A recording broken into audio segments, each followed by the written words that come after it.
Officiellement, Bruxelles-Capitale est bilingue depuis 1962.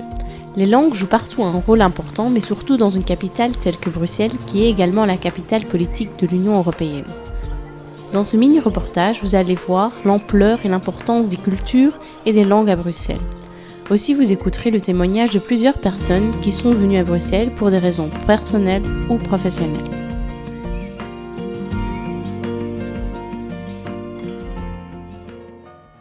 Le centre belge de la bande dessinée se situe au cœur de Bruxelles dans un bâtiment réalisé par Victor Horta.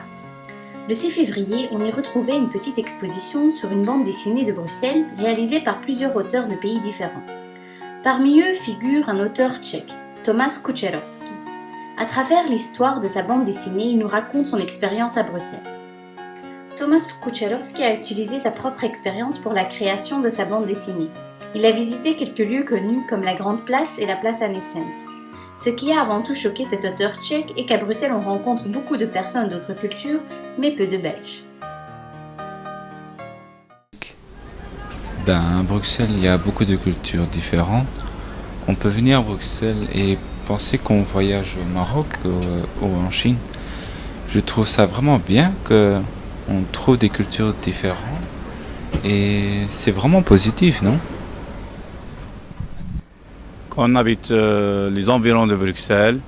Souvent, on cherche du travail, mais c'est pas facile.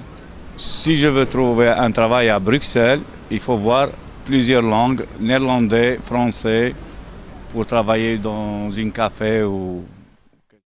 Je suis pas de Bruxelles, mais je trouve ça génial de venir ici. Les gens ne parlent pas vraiment le néerlandais, mais il essaye toujours de m'aider quand je demande quelque chose et que mon français n'est pas bien, n'est pas bon, excusez-moi. Créons ensemble un monde où le bilinguisme, voire le plurilinguisme serait de rigueur. Une société dans laquelle, en plus de sa langue maternelle, on s'ouvre au moins à une autre langue étrangère plutôt que de pratiquer hypocritement cette sorte d'autosuffisance linguistique et donc une autosuffisance culturelle.